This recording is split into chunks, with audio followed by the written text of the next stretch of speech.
The auction block stood in the town square like a monument to human cruelty, weathered wood stained dark by rain and shame. Sarah Bennet stood upon it with her head held high, though her hands trembled at her sides. The autumn wind cut through her thin cotton dress, carrying with it the whispers of the crowd gathered below. Farmers, shopkeepers, wives clutching their shawls, all come to witness the spectacle of a woman being sold like livestock. 50 cents! The auctioneer's voice rang out, cracking with cruel amusement. 50 cents for a woman who can't give a man what he pays for. Barren as the desert, they say. But she can cook, she can clean, she can work till her fingers bleed. Sarah's jaw clenched.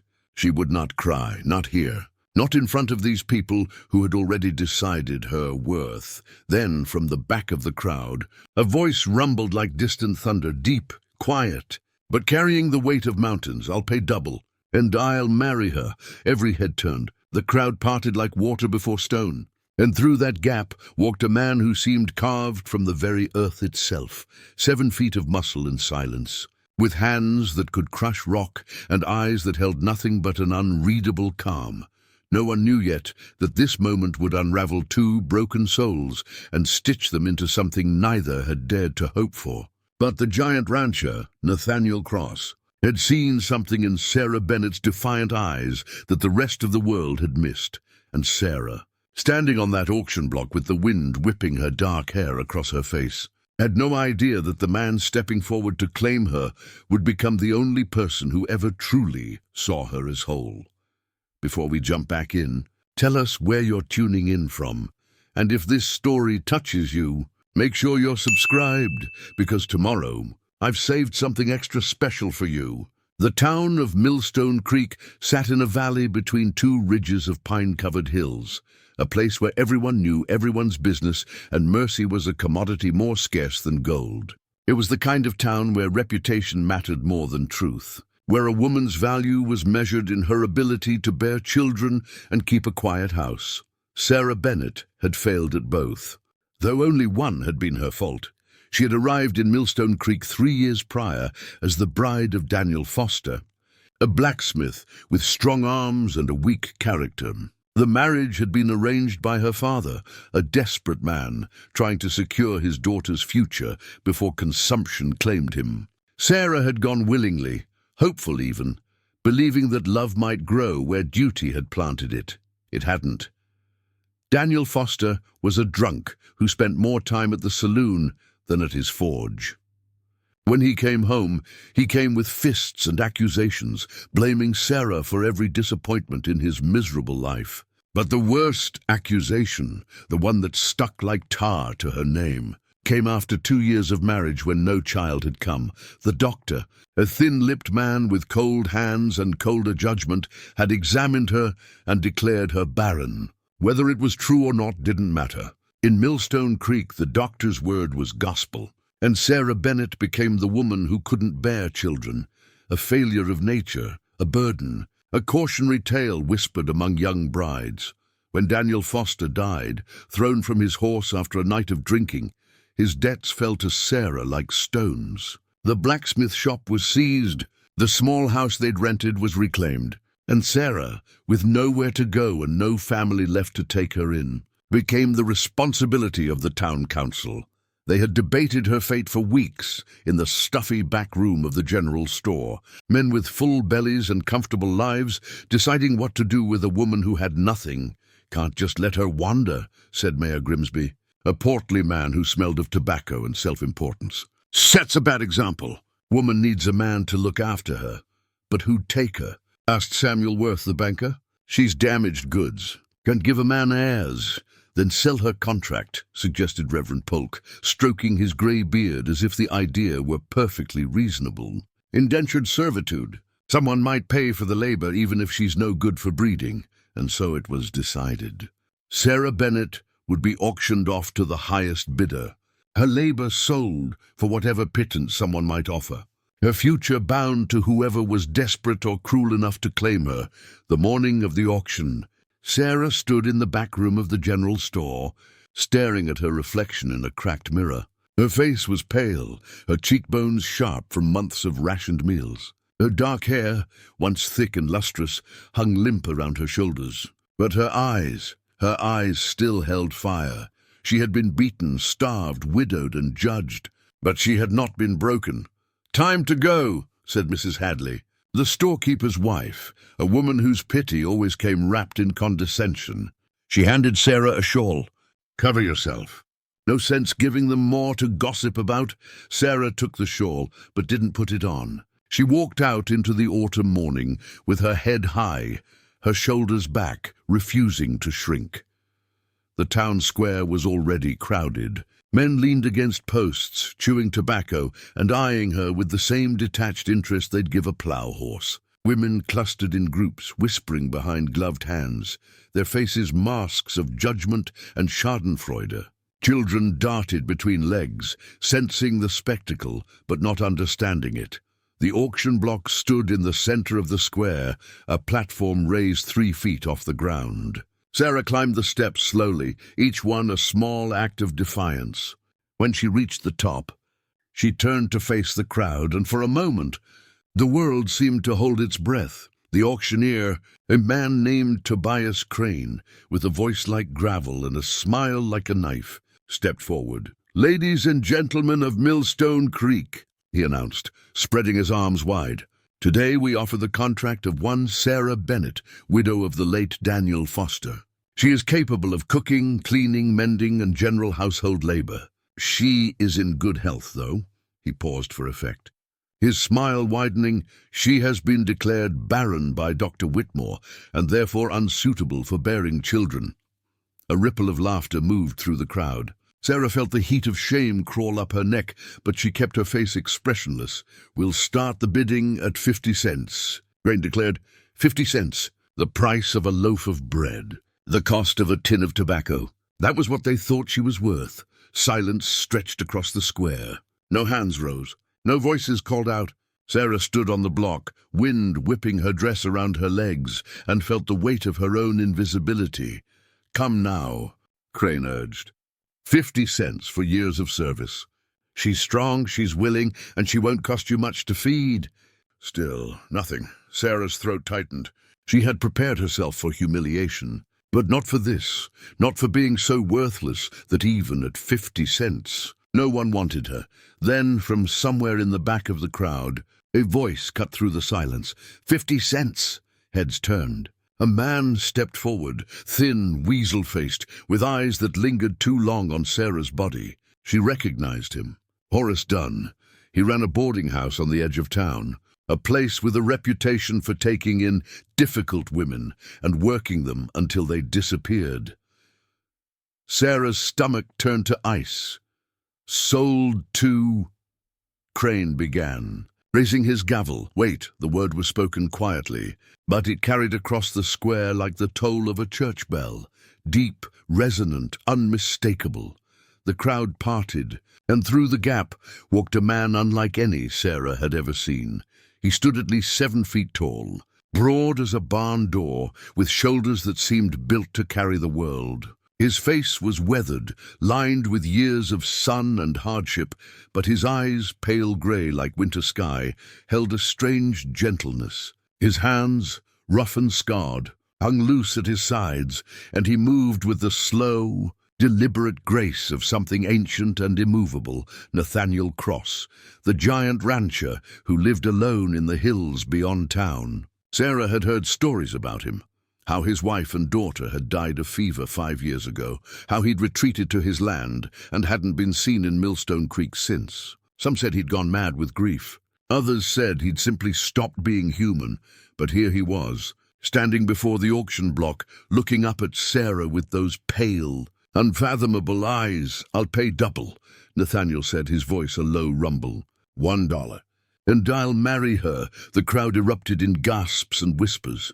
Horace Dunn's face flushed red with anger. The auctioneer stammered, uncertain. "Marry her?" Crane repeated. "Sir, you don't have to—" "I know what I have to do," Nathaniel interrupted, his gaze never leaving Sarah's face. $1. "And marriage? That's my offer." Sarah stared down at him, her heart pounding so hard she thought it might crack her ribs. She didn't know this man. didn't know if his offer was kindness or madness or something else entirely. But as she looked into his eyes, she saw something she hadn't seen in years. Respect. Sold, Crane declared, bringing the gavel down with a sharp crack. To Nathaniel Cross for $1 and a marriage contract. The crowd buzzed with shock and speculation. Nathaniel stepped forward, climbed the steps to the platform, and extended his hand to Sarah. She hesitated. Then slowly she placed her hand in his. His palm was warm, calloused, steady as stone, and for the first time in 3 years, Sarah Bennett felt like she might not fall. Preparing and narrating this story took us a lot of time, so if you are enjoying it, subscribe to our channel. It means a lot to us. Now back to the story. The courthouse stood at the far end of Main Street, a building of brick and judgment, where marriages were sealed and futures decided by the stroke of a pen. Nathaniel Cross walked beside Sarah through the parting crowd, his presence creating a buffer between her and the staring eyes. He hadn't spoken since helping her down from the platform, hadn't offered explanations or reassurances, just steady silence, and that warm, rough hand occasionally guiding her elbow when the ground grew uneven. Sarah's mind raced with questions she couldn't voice. Why had he done this? What did he expect from her? The stories about him painted a man who'd chosen isolation over humanity, who'd buried himself in work and wilderness after tragedy had gutted his life. Now he was marrying a stranger, a woman the whole town had declared worthless. Judge Harrigan waited inside, a grey-haired man with spectacles perched on his nose, an expression that suggested he'd seen every variety of human foolishness. He looked up as they entered, his eyebrows rising slightly at the sight of Nathaniel. "Mr. Cross," he said, surprise evident in his voice. "Haven't seen you in town for, must be 4 years now." "5. Nathaniel corrected quietly. "Need to file a marriage?" The judge's gaze shifted to Sarah, taking in her worn dress and wary posture. Something like sympathy flickered across his weathered features before professional neutrality returned. "I'll need both parties to consent verbally," Harrigan said, pulling out a leather-bound registry and dipping his pen in ink. "This is a binding legal contract. Miss Bennett, do you enter this marriage of your own free will?" Sarah hesitated. Free will seemed a generous term for choosing between a stranger and Horace Dunn's boarding house, between an unknown future and certain degradation. But as she glanced at Nathaniel, standing patient and still beside her, asking nothing, demanding nothing, she found herself nodding. "Yes," she said, her voice steadier than she felt. "I do, Mr. Cross." "Yes." The judge wrote their names in careful script, the scratch of his pen the only sound in the small office. Outside, Sarah could hear the murmur of townspeople gathered on the courthouse steps, waiting to see what would happen next, waiting for the next piece of gossip to chew over at dinner tables and Sunday services. "Sign here," Harrigan instructed, turning the book toward them. Sarah signed first, her signature smaller than she'd intended, as if trying to take up less space in the world. Nathaniel's hand dwarfed the pen, but his writing was surprisingly elegant, each letter formed with deliberate care. "Witnessed and recorded this 14th day of October, 1873, Judge Harrigan intoned, adding his own signature with a flourish. He looked up at them both, his expression softening. "May you find what you're looking for." The words struck Sarah as odd. Not the usual blessing of happiness or prosperity, but something more honest, more knowing. Nathaniel placed a silver dollar on the desk, payment for the auction debt, and another beside it for the marriage license. Then he turned to Sarah, and for the first time since the square, he truly looked at her. "You have belongings?" he asked. "A bag. At Mrs. Hadley's store," he nodded. "We'll get it. Then we go home. Home." The word felt foreign on her tongue, a concept that belonged to other people's lives. They walked back through town in silence, the afternoon sun casting long shadows across the dirt streets. People watched from windows and doorways, their curiosity barely concealed. Sarah kept her eyes forward, refusing to acknowledge their stares. Beside her, Nathaniel moved like a mountain walking, unhurried, unmoved by the attention, simply existing in his own steady rhythm. Mrs. Hadley had Sarah's bag waiting, a small canvas satchel that held everything she owned, 2 dresses, a hairbrush, a tintype photograph of her parents, and a Bible her mother had given her years ago. The storekeeper's wife studied Nathaniel with barely disguised fascination. "Well," she said, unable to contain herself, "this is certainly unexpected, Mr. Cross. The whole town's talking about—" "Thank you for keeping her things," Nathaniel interrupted gently but firmly, taking the bag. He placed a few coins on the counter. "For any trouble." Mrs. Hadley's mouth opened and closed, like a fish gasping. Nathaniel guided Sarah toward the door before the woman could recover. Outside, a massive wagon waited, hitched to 2 draft horses that looked bred for endurance rather than speed. The wagon bed was loaded with supplies, sacks of flour and grain, tools, coils of rope, everything a man might need for a life far from town. Nathaniel lifted Sarah onto the bench seat with the same ease he might lift a child, then climbed up beside her. The wagon dipped under his weight. He gathered the reins in his enormous hands and clicked his tongue. The horses began to move, pulling them away from Millstone Creek and toward the hills that rose dark and pine-covered against the autumn sky. They rode for an hour without speaking. The road climbed steadily, leaving behind the valley and its cluster of buildings, winding through forests where the air grew colder and cleaner. Sarah watched the landscape change, watched civilization fall away with each turn of the wheels. The silence between them wasn't uncomfortable exactly, but it was heavy with unasked questions. Finally, as the sun began its descent toward the western peaks, Nathaniel spoke. "You can ask," he said. His eyes on the road ahead. Sarah turned to look at him. His profile was all hard angles. Strong jaw, straight nose, the kind of face that had been carved by weather and work. "Ask what? Why I did it. What I expect. Where we're going. Whatever's filling your head." She considered her words carefully. "Why did you do it?" Nathaniel was quiet for a long moment, and Sarah thought perhaps he wouldn't answer. Then he said, "Because nobody deserves to be sold like livestock. And because I could. That's all." "Isn't that enough?" Sarah looked down at her hands folded in her lap. "People will say you're crazy, that you wasted your money on damaged goods. People say a lot of things." His voice held no bitterness, just matter-of-fact acceptance. "Most of it doesn't matter. What about—" She hesitated, then forced herself to continue. "What about the fact that I can't give you children? The doctor said—" "I heard what the doctor said. Heard what the whole town said." Nathaniel shifted the reins to one hand, using the other to adjust his hat against the slanting sunlight. "I already had a child once. Doesn't need to happen again." The pain in those words was carefully contained, packed down like snow under pressure. Sarah recognized it because she carried the same kind of pain, the kind that came from losing what you'd thought would last forever. "What was her name?" Sarah asked softly. "Your daughter, Emma." The name seemed to cost him something to say. "She was 6. Fever took her and her mother both same week. Been 5 years.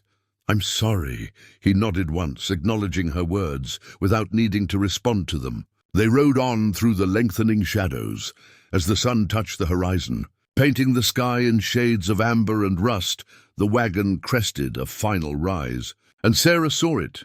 Nathaniel's ranch spread across a high valley, protected on 3 sides by pine-covered ridges. A 2-story house sat at the center, built from logs and stone, with a wide porch and shuttered windows. Nearby stood a barn, larger than most buildings in Millstone Creek, and beyond that, fenced pastures where cattle grazed in the dimming light. It was remote, isolated, miles from any neighbor, but it was also beautiful in a stark, honest way, a place carved out of wilderness through sheer will and work. "Cross Valley Ranch," Nathaniel said, and there was something like pride in his voice, carefully hidden but unmistakable. "Been in my family 3 generations. My grandfather built the first cabin. My father added the house. I put up the new barn after—" He didn't finish the sentence. Sarah understood. "After his wife and daughter died." after he'd needed something to pour his grief into, some project large enough to contain the enormity of his loss. The wagon rolled down into the valley as darkness settled across the land. Lantern light glowed in one window of the house. Nathaniel must have left it burning before leaving for town that morning. As they drew closer, Sarah could see details. A vegetable garden gone to seed beside the house. A chicken coop with birds settling in for the night. A well with a bucket hanging from its post. Everything was orderly, maintained, but there was an emptiness to it. This was a place where life had stopped and never quite started again. Nathaniel brought the wagon to a halt in front of the house and climbed down. He came around to Sarah's side and lifted her down with the same careful ease. For a moment, she stood there in the gathering dark, breathing in the scent of pine and wood smoke, feeling the weight of mountain silence pressing down. "Kitchen's through the main door," Nathaniel said, retrieving her bag from the wagon. "I'll show you around, get you settled. You must be hungry." Sarah realized she hadn't eaten since early morning, before the auction. Her stomach felt hollow, but it had nothing to do with physical hunger. She followed Nathaniel up the porch steps, the wood creaking under his weight. He opened the door to a front room furnished with simple, sturdy pieces. A sofa, 2 chairs, a stone fireplace with cold ashes in the grate. Everything was clean but dusty with disuse, as if the house had been frozen in time. Through a doorway, she glimpsed a kitchen with an iron stove and a large wooden table. "There's 3 bedrooms upstairs," Nathaniel said, setting her bag down. "You can have the one at the end of the hall." "Used to be." He stopped himself. "It's got a good window. Catches morning light." His daughter's room, Sarah realized. He was offering her his daughter's room. "I'll sleep down here," Nathaniel continued, gesturing toward a small room off the kitchen that looked like it had been converted into sleeping quarters. "No sense heating the whole upstairs for 2 people who don't need to be close." Sarah understood what he was saying without saying it. This marriage was legal protection, nothing more. He wasn't expecting her in his bed. Wasn't expecting anything, except perhaps the basic companionship of another human presence in this vast, empty house. "I'll start a fire," she said, surprising herself with the steadiness of her voice. "Make us something to eat." Nathaniel looked at her for a long moment, his pale eyes unreadable in the lamplight. Then he nodded. "Pantry's stocked. Root cellars outside the kitchen door. Take whatever you need." He left her then, heading back outside to tend to the horses. Sarah stood alone in the kitchen, listening to the silence of the house settle around her like snow. Through the window, she could see Nathaniel's silhouette moving between the wagon and barn, unhitching horses carrying supplies. His movements methodical and solitary. She had traded one form of isolation for another, she realized. But somehow, this felt different, less like a prison and more like possibility. Sarah found matches and kindling, got a fire burning in the stove. In the pantry, she discovered flour, salt, dried beans, preserved vegetables in glass jars. Basic supplies, but enough to work with. Her hands moved through familiar motions, measuring, mixing, eating. The ritual of cooking an anchor in the strangeness of everything else.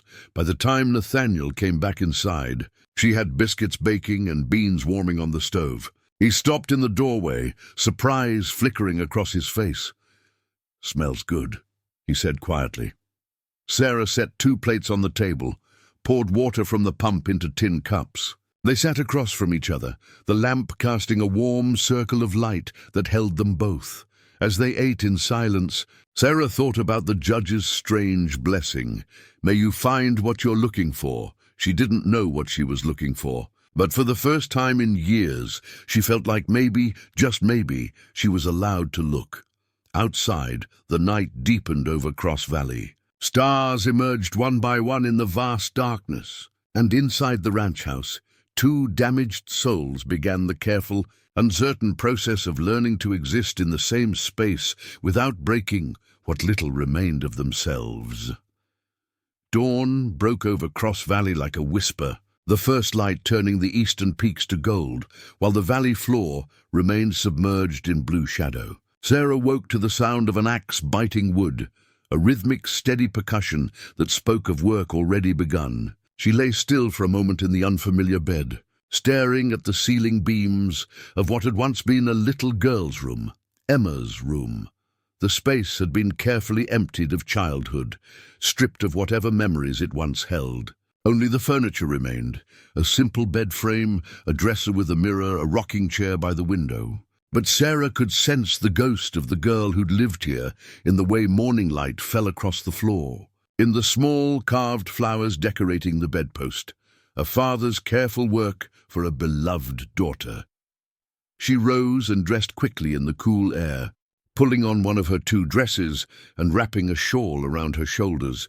The floor was cold beneath her bare feet as she crossed to the window. Below, in the yard between house and barn, Nathaniel worked at a chopping block, splitting logs with powerful, precise strokes. His breath formed clouds in the morning chill. He'd already been at it long enough to build a substantial pile of split wood. The man barely seemed to sleep.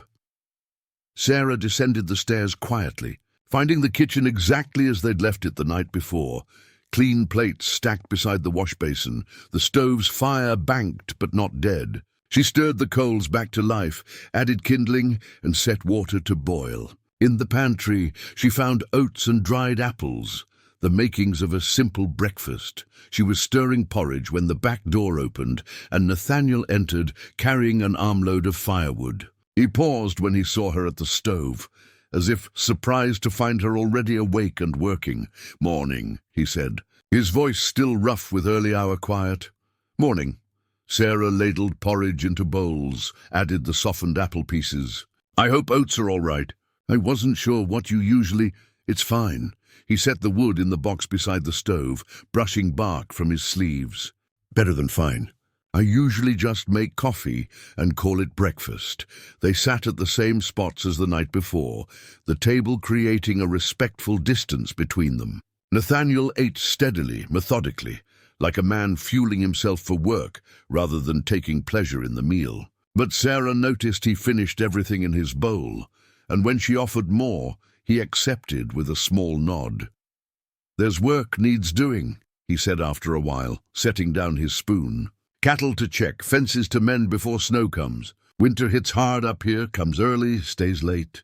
I'll be out most days from dawn till dark, getting ready." Sarah understood what he was telling her. She would be alone. A lot. The isolation she'd sensed last night would be her daily reality. "What do you need me to do?" she asked. Nathaniel looked at her, something like surprise crossing his features. "Need you to do?" "I'm here now. Part of this place. There must be work I can handle." He was quiet for a moment, as if the concept of partnership, even practical partnership, was foreign to him after years of solitary existence. "House needs tending. Garden's gone wild but might be salvageable. Chickens need feeding, eggs collecting. Root cellar could use organizing before we fill it for winter." He paused. "But you don't have to—" "I want to," Sarah interrupted gently. "I need to be useful." Understanding passed between them, the recognition of 2 people who'd learned that purpose was sometimes the only thing standing between survival and surrender.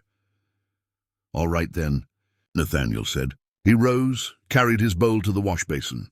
"I'll be checking the north pasture today. Won't be back till afternoon. You need anything, ring the bell on the porch." "I'll hear it." After he left, Sarah stood at the window watching him saddle a large roan horse and ride out toward the hills. The valley swallowed him slowly, his figure growing smaller until it disappeared entirely into the landscape. Then she was alone with the silence. But this silence was different from what she'd known in Millstone Creek. There, silence had been filled with judgment, with whispered condemnations pressing in from all sides. Here silence was simply space, vast, neutral, waiting to be filled with whatever she chose to put in it. Sarah tied on an apron she found hanging by the door and began. She started with the kitchen, scrubbing surfaces that were clean but dusty, wiping down cabinets, reorganizing supplies in a way that made sense to her hands. Then she moved through the downstairs rooms, opening windows to let in fresh air despite the chill, beating dust from curtains that hadn't been touched in years. In the front room, She discovered a bookshelf hidden behind one of the chairs. The volumes were varied: agricultural journals, a few novels, a Bible, and several children's books with worn spines. She ran her fingers over the titles, imagining a little girl curled in her father's lap as he read to her, his deep voice gentle with stories. On the mantel above the cold fireplace, she found what she'd been half expecting, a tin-type photograph in a simple frame. A woman with kind eyes and dark hair sat in a chair, and standing beside her was a small girl with her father's serious expression and her mother's gentle smile. Nathaniel stood behind them, one massive hand resting on his wife's shoulder, looking down at his family with an expression of such unguarded love that Sarah had to look away. She didn't move the photograph. It belonged there, a testament to what had been, what had mattered. By midday, Sarah had worked her way outside. The chicken coop needed mucking out badly. Clearly, Nathaniel had been maintaining only the bare minimum to keep the birds alive. She forked out soiled straw, scattered fresh from the barn, filled the feed trough and water pan. The hens, 6 scrawny things that had seen better days, watched her with suspicious eyes before cautiously returning to their roosts. The garden was a tangle of dead plants and encroaching weeds, but underneath the decay, Sarah could see the bones of what had once been a substantial vegetable plot. Someone, Nathaniel's wife probably, had built raised beds and planted with care. Sarah began pulling weeds, clearing away the summer's death to see what might be salvaged or replanted. She was wrist-deep in dirt, her back aching and her hands raw, when she heard hoofbeats. She looked up to see Nathaniel riding back into the yard earlier than expected. He dismounted and stood for a moment, taking in the changes, the clean porch, the open windows, the organized chaos of her work in the garden. "Thought I told you to rest today," he said. But there was no reproach in his voice. "I don't rest well." Sarah sat back on her heels, pushing hair from her face and likely smearing dirt across her cheek in the process. "Never have?" Nathaniel walked closer, surveying the garden.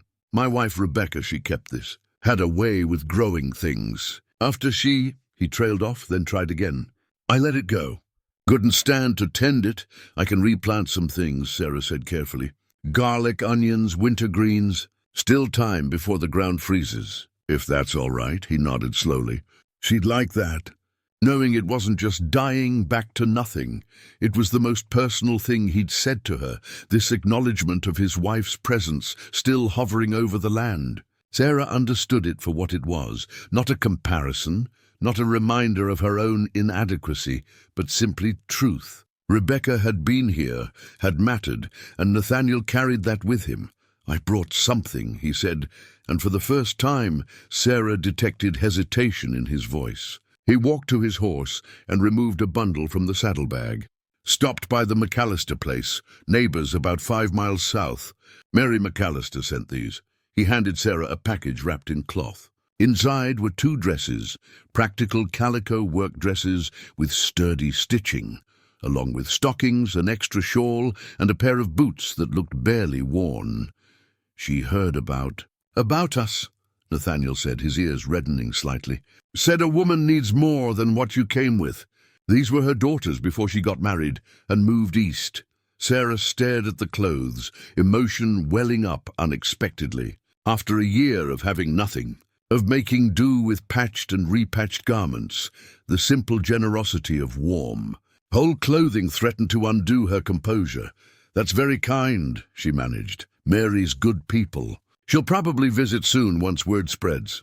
Nathaniel shifted his weight, uncomfortable with his role as messenger of social niceties. "Other neighbors too, eventually. They'll want to meet you, see that I'm real," Sarah supplied. "That the giant hermit actually brought home a wife." A small, surprised smile tugged at Nathaniel's mouth, the first real smile she'd seen from him. It transformed his face, softening the hard lines, revealing the man he might have been before grief had carved him into something more monument than human. "Something like that," he admitted. That evening, after a dinner of fried potatoes and eggs from the newly tended chickens, they sat in the front room, Nathaniel built a fire in the fireplace, the first since Sarah's arrival, and the dancing flames cast warmth and light across the space. Sarah had found mending in a basket beside the sofa, shirts with torn seams, socks with holes, and worked on them while Nathaniel sat in the chair opposite, reading one of his agricultural journals. The domestic quiet felt strange and tentative, like they were both play-acting at normalcy, seeing if it would fit. But beneath the strangeness, Sarah sensed something else, the faint possibility of peace. "Can I ask you something?" she said after a while. Nathaniel looked up from his reading. "Go ahead. Why haven't you been to town in 5 years? Surely you needed supplies, had business to conduct." He was quiet for so long she thought he wouldn't answer. Then he set down his journal and looked into the fire. "After they died," he said slowly, "people wanted to help. Wanted to tell me it was God's plan, that time would heal, all those things people say when they don't know what else to offer. They meant well, but their sympathy felt like being smothered. Every kind word was a reminder that my family was gone and I was still here." Sarah's hands stilled on the shirt she was mending. "So I stopped going," Nathaniel continued. "Started buying through mail order, trading with the McAllisters and a few other neighbors who understood that I needed silence more than salvation. Eventually, people stopped expecting me, stopped mentioning me except as a story, the hermit in the hills who went strange with grief." "But you came to town yesterday," Sarah said quietly. "Why?" Nathaniel's grey eyes met hers across the firelight. "Because I heard what they were planning to do. Heard they were going to auction off Daniel Foster's widow like she was property. And I remembered," he paused, choosing his words carefully. "I remembered what it feels like to be reduced to your worst moment, to have people define you by what you've lost instead of what you still are." The fire crackled and popped. Somewhere outside, an owl called into the darkness. "Thank you," Sarah said, her voice barely above a whisper, "for seeing me as more than what they said I was." "Same to you," Nathaniel replied.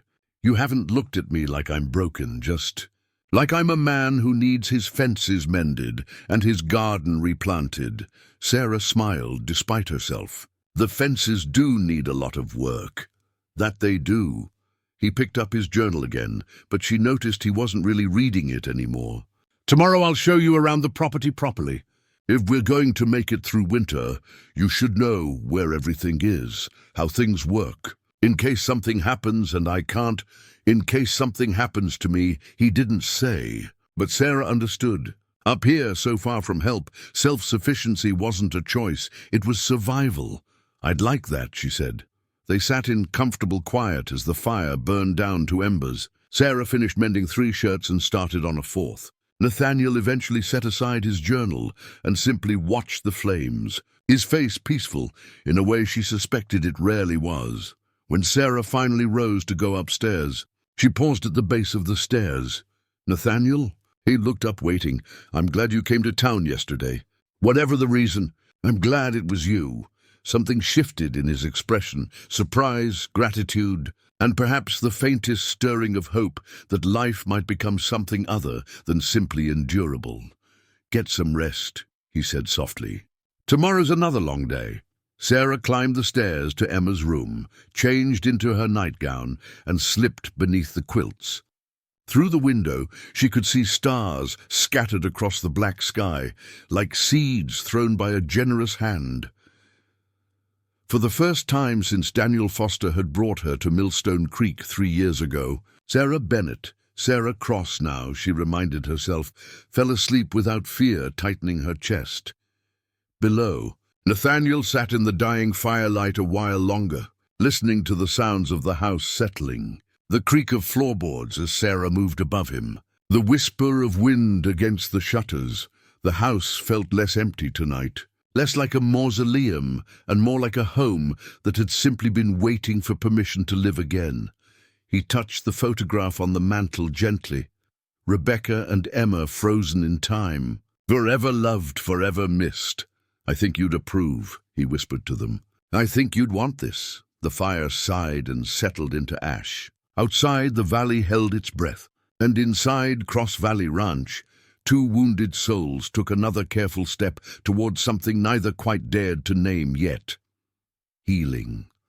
3 days passed in the rhythm of work and weather. Sarah learned the land, the way one learns a new language, slowly through immersion and mistakes. Nathaniel showed her where the spring water was cleanest, which paths through the forest led to neighbors and which led nowhere, how to read the sky for coming storms. He taught her to handle the horses, to recognize when cattle were sick or injured, to operate the hand pump when it froze.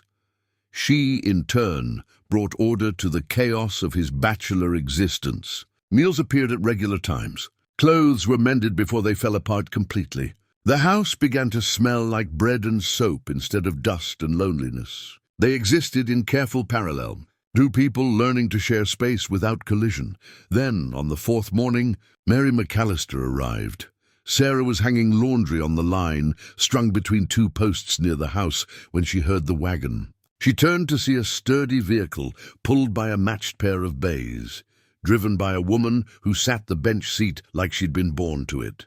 Even from a distance, Sarah could tell Mary McAllister was the sort of person who took up space unapologetically, not from arrogance, but from the quiet confidence of someone who knew exactly who she was. The wagon pulled into the yard, and Mary climbed down without waiting for assistance. She was perhaps 50, with iron-grey hair pulled back in a practical bun, and a face that had seen plenty of sun and hardship, but had somehow maintained its capacity for warmth. Her dress was simple calico, covered by a canvas apron, and her boots were worn but sturdy. "You must be Sarah," she called out, her voice carrying clearly across the yard. "Mary McAllister from the South property. Thought it was past time I came to meet Nathaniel's bride properly." Sarah set down the shirt she'd been hanging and wiped her damp hands on her apron. "Mrs. McAllister, thank you for the clothes. They're perfect. Call me Mary, child. We don't stand on ceremony up here in the high country." She studied Sarah with frank, assessing eyes that held no judgment, only curiosity. "You settling in all right? Nathaniel treating you decent?" "He's been very kind," Sarah said, meaning it. Mary's eyebrows rose slightly. "Kind? Well, that's progress. After Rebecca died, that man turned into a stone statue. We weren't sure he remembered how to be human anymore." She gestured toward the house. "You got coffee on? I brought fresh eggs and some of my preserves. Figure we should get acquainted properly."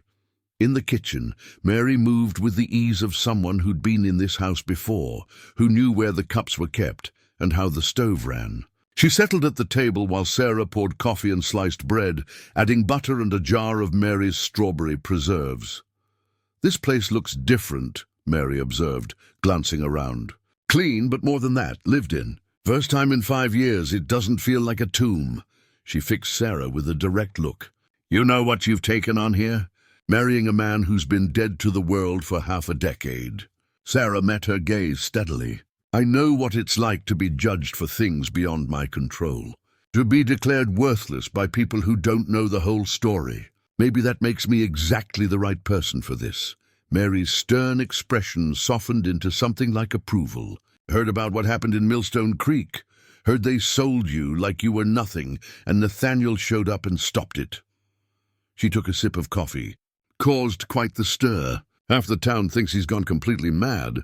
Other half thinks maybe he's the only sane one among them. What do you think?" Sarah asked.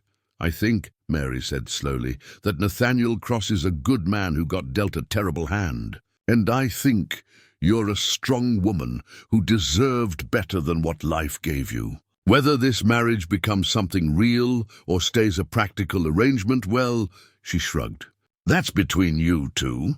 But I'll tell you this. I've known Nathaniel since he was knee-high to a grasshopper.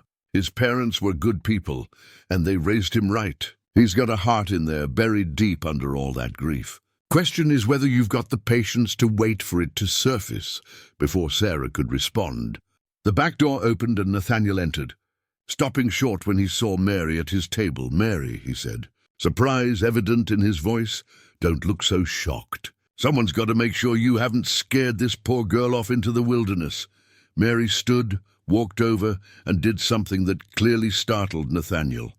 She hugged him. For a moment he stood frozen, arms at his sides. Then slowly, carefully, he returned the embrace. "It's good to see you out of your cave," Mary said when she stepped back. "About time you rejoined the living."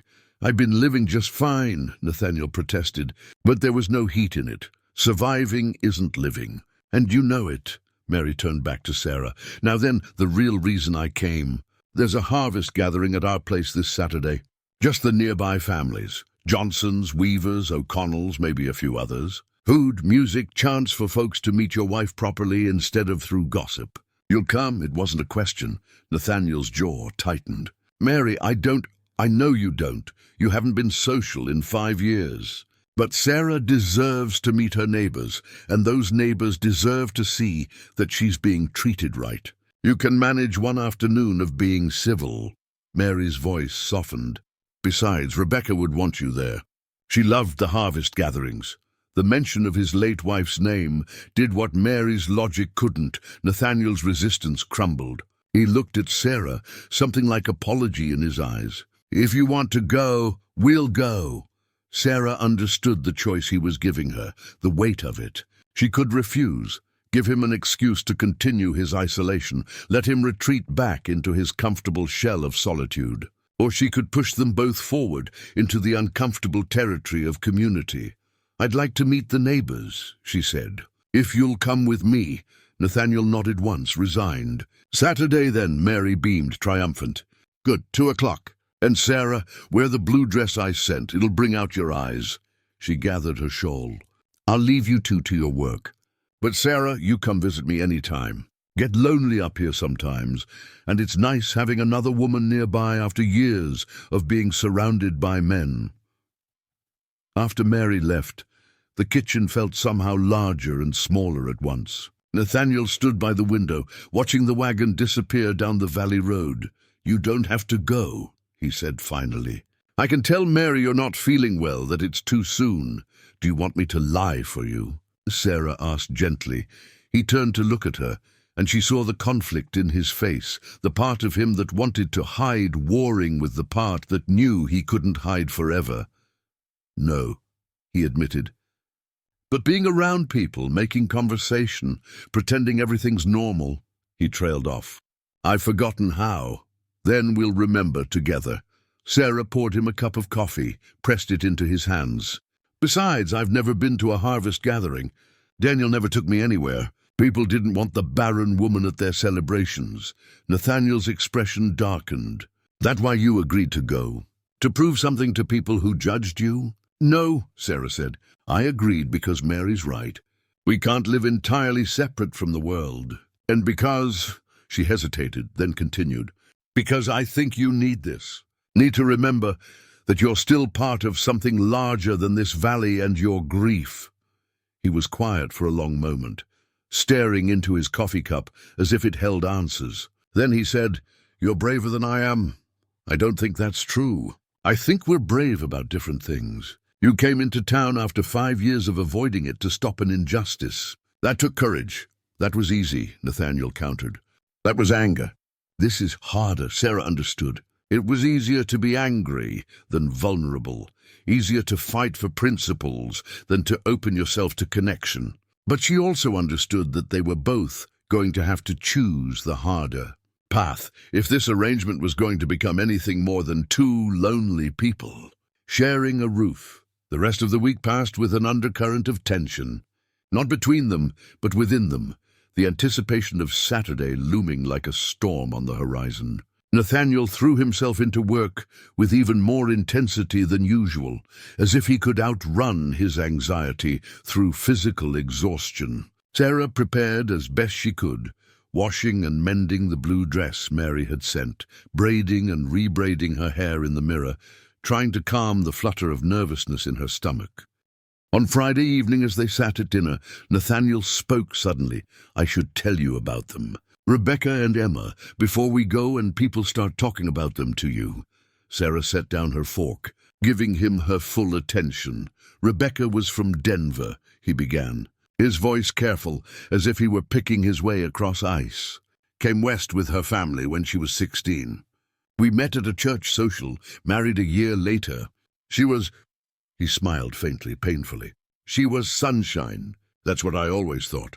Like she carried light with her wherever she went. Made people feel warm just being near her. Sarah felt a pang of something that wasn't quite jealousy, but wasn't far from it. The knowledge that she would always be compared to this perfect memory. Emma was just like her, Nathaniel continued. Bright, curious, always laughing. Used to follow me around the ranch asking 1,000 questions. Why do chickens have feathers? Why is the sky blue? Where do the stars go during the day? His voice caught. She was going to start school that fall.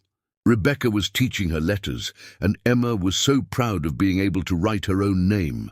He fell silent, and Sarah waited, letting him find his way through the memory. The fever came in late summer. Started with Emma, just a slight cough, nothing that seemed serious. Then it got worse. Then Rebecca caught it. I rode for the doctor, but by the time we got back, he closed his eyes. Emma died first. Rebecca held on 3 more days, just long enough to say goodbye. Then she was gone too, and I was alone in this house that had been so full of life. I'm sorry, Sarah said softly. That's a terrible thing to survive. For a long time I didn't want to survive it, Nathaniel admitted. Wanted to follow them wherever they'd gone. But the ranch needed tending, the animals needed feeding, and somehow I kept waking up every morning, even though part of me had died with them. He looked at Sarah directly. I'm telling you this because people at the gathering will talk about them. We'll tell you stories, show you sympathy, maybe compare you to Rebecca. And I need you to know, I'm not expecting you to replace her. That's not what this is. I know, Sarah said. You loved her. She was your wife, your life. Nothing will change that, and I wouldn't want it to. But you deserve to know that I'm grateful you're here, Nathaniel continued. That this house feels less empty, that I'm not just going through motions anymore. It's not love. I don't know if I have that left in me. But it's something. And it's more than I thought I'd ever feel again. Sarah's throat tightened with emotion. That's enough. For now, that's more than enough. They finished dinner in companionable quiet. And that night, Sarah lay awake, thinking about the gathering tomorrow, about stepping into a community as Nathaniel Cross's wife, about the weight of replacing a woman who had been sunshine while she herself felt more like steady rain. But maybe, she thought as sleep finally claimed her, maybe steady rain was what a drought-stricken land needed. Maybe she didn't have to be sunshine. Maybe she just had to be herself. Persistent, quiet, present. Saturday dawned clear and cold, the kind of autumn day where the sky looked polished and the air tasted like apples and wood smoke. Sarah dressed carefully in the blue calico, brushed her hair until it shone, and tied it back with a ribbon Mary had included with the clothes. When she came downstairs, Nathaniel was waiting in his best shirt, still work-worn but clean and mended, looking uncomfortable but determined. You look nice, he said. And the simple compliment made Sarah's heart lift unexpectedly. So do you. They rode to the McAllister place in the wagon, the journey taking them through forest and meadow as the morning warmed. Neither spoke much, but Nathaniel's presence beside her was solid and steadying. Whatever happened at the gathering, they would face it together as they crested the final hill and saw the McAllister farms spread below, wagons already gathered. Smoke rising from cooking fires, the sound of fiddle music drifting up. Sarah took a deep breath. Ready? Nathaniel asked. She looked at him, at this giant of a man who had saved her from humiliation and was now willingly walking into his own discomfort for her sake. Ready, she said, and together they descended into the gathering that would test whether they were truly ready to step back into the world they'd both been hiding from. The McAllister farm sprawled across a gentle slope where the valley opened wide, with a large barn painted red and a sprawling house that had clearly been added onto over generations. As Nathaniel guided the wagon into the yard, Sarah counted at least a dozen other vehicles, wagons, buggies, even a few people who'd ridden horseback from distant properties. Children raced between the adults, their laughter sharp and bright in the autumn air. Women clustered near tables laden with food, their voices rising and falling in the comfortable rhythm of familiar conversation. Men gathered by the barn, passing a jug and talking crops and cattle and weather. The fiddle music she'd heard from the hill came from an old man sitting on the porch, his bow dancing across strings with practiced ease. It looked like a painting of rural contentment. It looked terrifying. Nathaniel brought the wagon to a stop at the edge of the yard, his massive frame somehow seeming smaller, more vulnerable than Sarah had ever seen it. She felt his hesitation like a physical thing, the impulse to turn the wagon around and flee back to the safety of isolation. She reached over and placed her hand on his arm, just briefly, just enough to say, "I'm here. We're doing this together." He looked at her, surprised, then nodded. They climbed down just as Mary McAllister emerged from the house, wiping her hands on her apron and beaming. "There you are. Thought maybe you'd lost your nerve." Mary came forward and took Sarah's hands in her own work-roughened ones. "Welcome, my dear.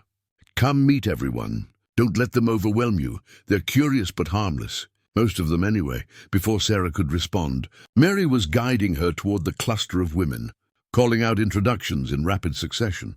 "This is Sarah Cross, Nathaniel's bride. Sarah, this is Helen Johnson, Martha Weaver, Catherine O'Connell, and Susan Price. Ladies, be kind. She's new to the high country." The women turned as one, their expressions ranging from friendly curiosity to barely concealed assessment. Helen Johnson, a round-faced woman with flour dusting her sleeves, smiled warmly. "Pleased to meet you, dear. We were all so surprised when we heard Nathaniel had married. After all these years of being alone, we'd started to think he'd given up on companionship entirely." "He came to town at just the right time," Sarah said carefully, unsure how much these women knew about the circumstances of their marriage. "We heard about that auction business," Martha Weaver said, her voice dropping to a more confidential tone. She was younger than the others, perhaps 30, with sharp eyes that missed nothing. "Heard the town council tried to sell you off like chattel. That's a shameful thing, treating a widow that way." "Shameful," Catherine O'Connell agreed, shaking her head. Her Irish accent was still strong, despite years in America. "But our Nathaniel, he always had a good heart. Even as a boy, he couldn't stand to see injustice." "Tell me," Susan Price interjected, leaning forward with unconcealed interest, "how are you finding life at Cross Valley? It must be quite different from town living. So isolated up there, and after everything that happened with poor Rebecca and little Emma." The other women shot Susan warning looks, but the damage was done. The spectre of Nathaniel's first family hung in the air between them, unspoken but impossible to ignore. "The ranch is beautiful," Sarah said, keeping her voice steady, "and the work keeps me occupied. I'm grateful for the opportunity to make a home there." Of course," Helen said quickly, trying to smooth over the awkwardness. "And you must come visit us all. The winters get long, and female company is precious in these parts. We have quilting circles, preserving parties, help each other through the hard seasons." Sarah felt a strange tightness in her chest. Not quite emotion, but something close to it. These women were offering her something she hadn't had in years: belonging. The chance to be part of a community instead of an outsider looking in. "I'd like that very much," she said. Across the yard, Nathaniel stood with the men, looking like a bear surrounded by wolves. Not that they were predatory, but he clearly felt exposed, outnumbered. Sarah could see the tension in his shoulders as the other ranchers clapped him on the back and pressed drinks into his hands. Thomas McAllister, Mary's husband, was a stocky man with a weathered face and kind eyes. He stood close to Nathaniel, clearly trying to make the reunion easier. "Good to see you out and about, Nathaniel," Thomas said. "Ranch treating you well this year?" "Well enough." "Cattle are healthy, fences are solid. Should make it through winter without trouble. And your new bride?" This from Robert Johnson, Helen's husband, a tall man with greying temples. That was quite the bold move, showing up at that auction. Town's still buzzing about it, Nathaniel's jaw tightened. People can buzz all they want. Sarah needed help and I could provide it. Nothing more complicated than that? Nothing more? Patrick O'Connell, a red-haired Irishman with a knowing grin, nudged Nathaniel's arm. "Come now, man. You didn't marry her out of pure charity. She's a handsome woman and you've been alone too long. No shame in admitting you wanted companionship. It's not like that, Nathaniel said, his voice going flat and dangerous. It's a practical arrangement. She needed a home, I needed. The house needed tending. The men exchanged glances, some sympathetic, some skeptical. Thomas cleared his throat. However it started, we're glad you're back among the living. Rebecca wouldn't have wanted you to lock yourself away forever. At the mention of his late wife's name, something in Nathaniel's expression cracked open just for a moment before he locked it down again. Rebecca's gone. What she would have wanted doesn't matter anymore, doesn't it? Thomas pressed gently. You loved that woman with everything you had. You think she'd want you to spend the rest of your life as a ghost. Before Nathaniel could respond, Mary rang the dinner bell, calling everyone to the tables. The gathering shifted, people filling plates with roasted chicken, fresh bread, vegetables from the last harvest, pies made with autumn apples. Sarah found herself swept along with the women, a plate pressed into her hands, questions flowing around her like water. She and Nathaniel ended up sitting at opposite ends of a long table, separated by the crowd. Sarah could feel his eyes on her periodically, checking to make sure she was all right, but the distance between them felt vast. As the meal progressed and the afternoon sun slanted golden across the farm, the atmosphere grew more relaxed. The fiddle player struck up livelier tunes, and some of the younger people began dancing in the cleared space near the barn. Children chased each other through the adults' legs, their shouts mixing with laughter and conversation. Sarah sat with the women, listening more than talking, learning the rhythms of their lives, who was expecting a baby, whose son had moved to California seeking gold, which families were struggling and which were thriving. It was the intimate geography of a community, and she felt simultaneously part of it and apart from it. Then Martha Weaver, with the directness of youth, asked the question Sarah had been dreading. Do you think you and Nathaniel will have children? I know the doctor in Millstone Creek said you were barren, but sometimes those doctors are wrong. My aunt was told she'd never conceive, and she ended up with 5 babies. The conversation around them died. Sarah felt every eye turned toward her, felt the weight of their curiosity and judgment and pity pressing down like a physical thing. Before she could formulate a response, a voice cut through the uncomfortable silence. Whether Sarah has children or not is nobody's business but hers and mine. Nathaniel stood behind Sarah's chair, having crossed the yard while everyone was distracted. His presence was enormous, protective, and there was steel in his voice that brooked no argument. Martha flushed red. I didn't mean any offense. You were just prying into private matters, Nathaniel said, not unkindly but firmly. Sarah's worth isn't measured by her ability to bear children, and anyone who thinks otherwise can take it up with me. He extended his hand to Sarah. Dance with me. It wasn't a request. Sarah took his hand and let him lead her to the dancing area, aware of every eye following them. The fiddle was playing a simple waltz, and other couples were already moving in slow circles. I don't know how, Sarah whispered, as Nathaniel positioned her hands, one on his shoulder, the other clasped in his massive palm. Neither do I, really. Just follow my lead and try not to trip over my feet. He moved them into the pattern of the dance, and despite his claim of ignorance, he was steady and sure. Sarah found herself relaxing into the rhythm, letting him guide her through turns and steps. They were both stiff and awkward, but somehow it worked. 2 people who'd forgotten how to be close to anyone, slowly remembering. Thank you, Sarah said quietly. For what you said, I meant it. People need to learn when to keep their mouths shut. His grey eyes met hers. You all right? Better now. They danced in silence for a moment, and Sarah became aware of how close they were, closer than they'd ever been, except for that moment on the auction block when he'd taken her hand. She could feel the warmth of him through his shirt, could smell wood smoke and pine soap and something else that was just him. You're doing well, Nathaniel said. With all of this, better than I am, you showed up. That's more than you've done in 5 years. That counts for something. A small smile tugged at his mouth. Mary said the same thing, almost word for word. Mary's a wise woman, that she is. The song ended, and they stood there for a heartbeat longer than necessary before stepping apart. Around them, people were watching with varying degrees of interest and approval. Sarah caught Mary's eye across the yard and saw the older woman's satisfied nod as the afternoon wore into evening and the gathering began to break up. Families loading children and leftover food into wagons. Mary pulled Sarah aside. "You did good today," she said. "I know it wasn't easy, facing everyone's curiosity. But you held your head high, and Nathaniel stood up for you in front of everyone. That means something in these parts. People will remember." "I hope they remember the right things," Sarah said. "They'll remember that Nathaniel Cross came out of hiding for you. They'll remember that he defended you like you mattered. And they'll remember that you two looked right together out there dancing." Mary squeezed Sarah's hand. "Give it time, dear. The best things always take time." On the ride home, as the wagon climbed back into the hills and the sounds of the gathering faded behind them, Sarah and Nathaniel sat in comfortable quiet.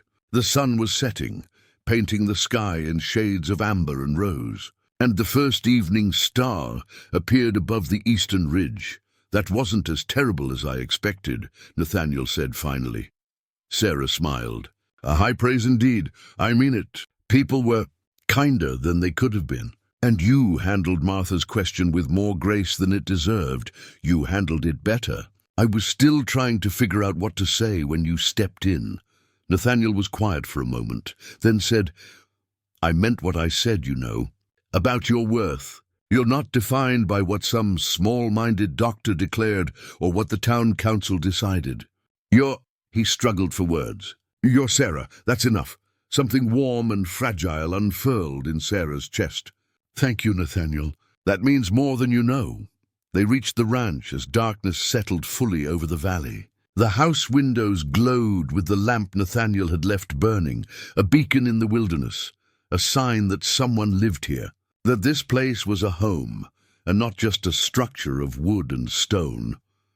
As they unhitched the horses and moved through the evening chores, Sarah thought about the day, the nervousness, the awkward questions, the dance, Nathaniel's fierce defense of her worth. She thought about Mary's words, "Give it time. The best things always take time." Later, as she climbed the stairs to Emma's room, her room now, she was beginning to think of it, she paused on the landing.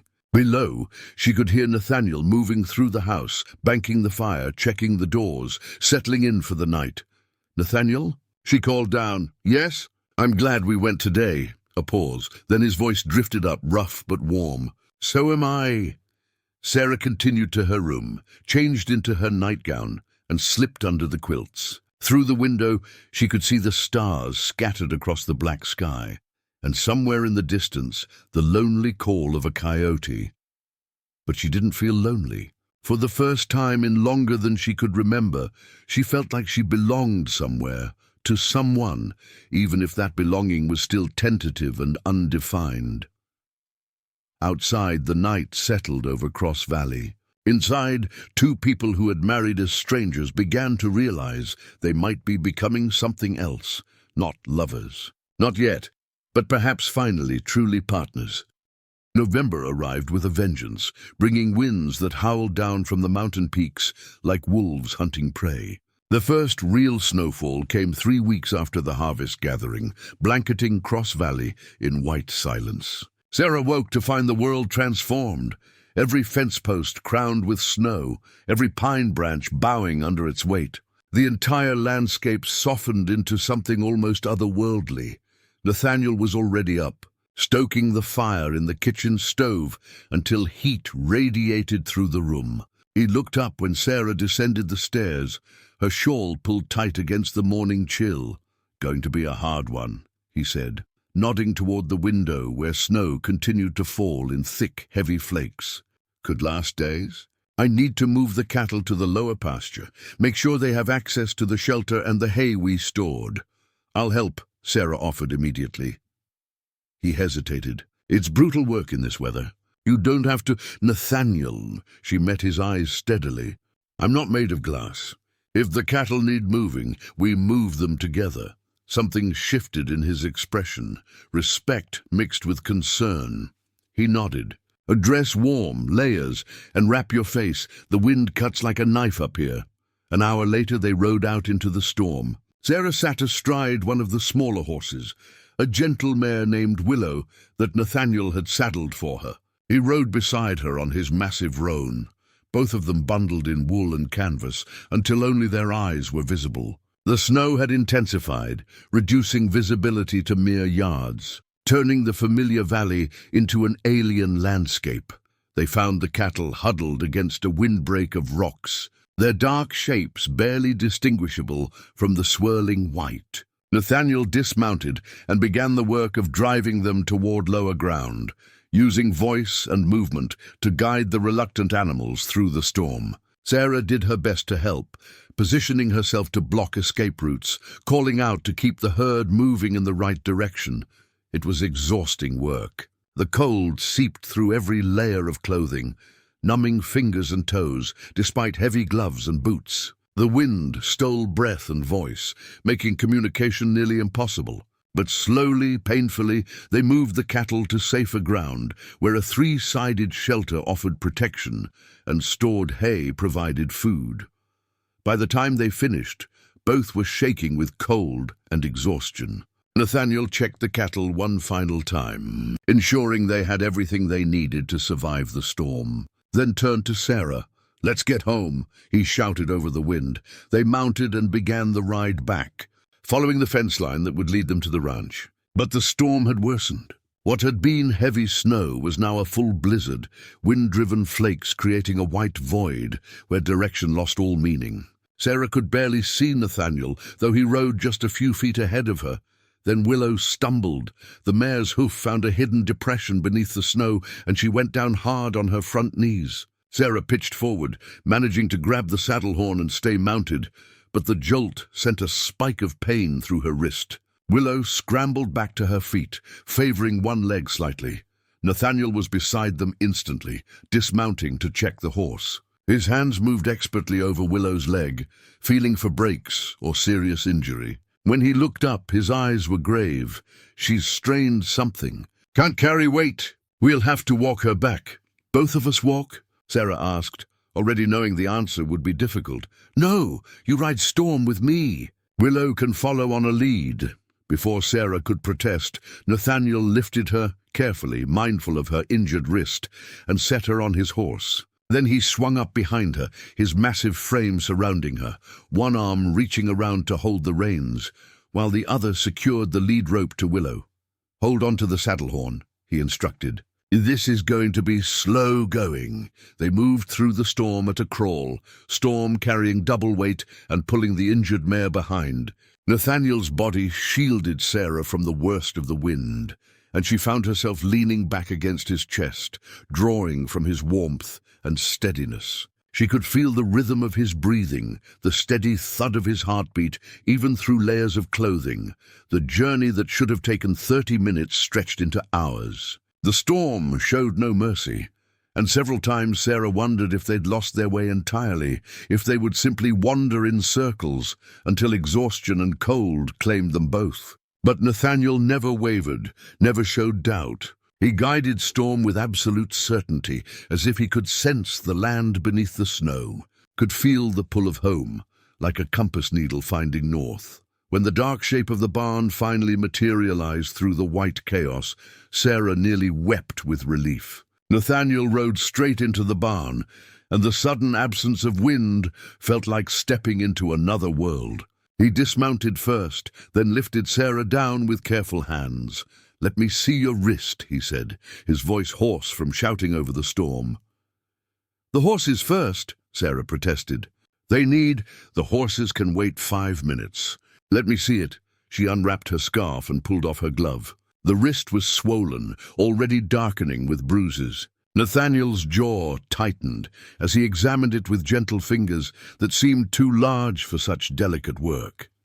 "Not broken, I think, but badly sprained. You need to ice it, wrap it, keep it elevated." He looked at her face, really looked, and saw what she'd been hiding, the exhaustion, the pain. the trembling that had nothing to do with cold and everything to do with depleted reserves. "Come on," he said softly. "Let's get you inside. I'll come back for the horses." "Nathaniel, no. They need care now. I can wait." He studied her for a long moment, then nodded.